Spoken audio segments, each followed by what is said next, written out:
Before there were people, there were beasts. Before there were beasts, there were plants.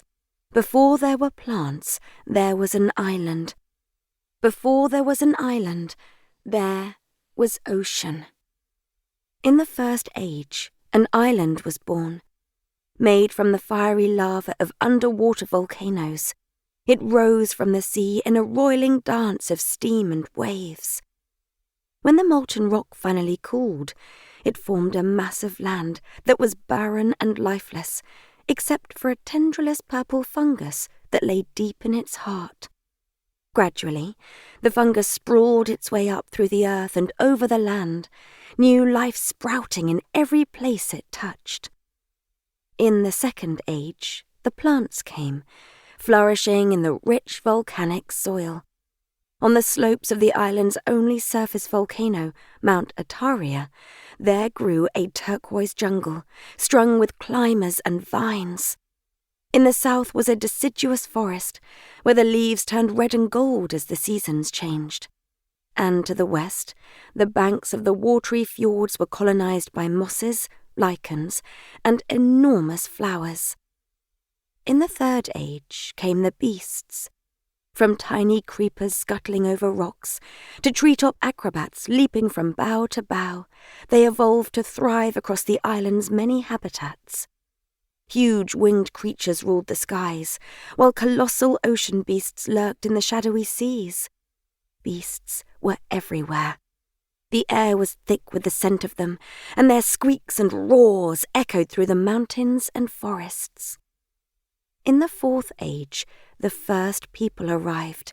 They called themselves Ua, the people of the island, and they named the island Ramoa. They lived alongside the beasts and plants in harmony, taking from and giving back to the land in equal measure. But in the fifth age, a new wave of settlers came from across the Viridian Sea. They found Ramoa to be wild, unfriendly, and filled with monstrous beasts. They brought blades and fire and a hunger to conquer.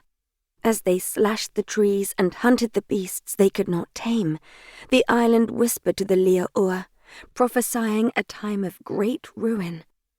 Wanting no part in the destruction, the Ua went underground, making a new home for themselves deep beneath the shiver tips.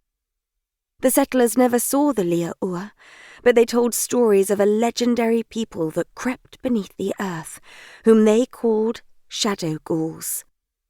Where once the island and its beings had lived in harmony, there grew a divide between humans and all other living creatures. The new settlers created 3 distinct realms and fortified their cities to keep out the beasts. The Fjordlanders created Freyavik, a city suspended over the water on sky bridges and stilts. The people of the Ashlands made their home in the hot caldera of Mount Ataria. And in the south, where the forests had been totally decimated, the Southlanders built a huge walled city, which they called Sophia Town. Everything outside of these civilizations became known as the Beastlands, a wild and dangerous place where humans must not roam. The city walls protected their people from almost all beasts, save for the mighty winged creatures who could soar over them. To rid themselves of this final threat, the people of the realms trained warriors to slay the sky beasts.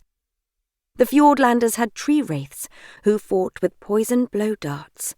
The Atarians had scorched Ataris, who fought with fire and spears.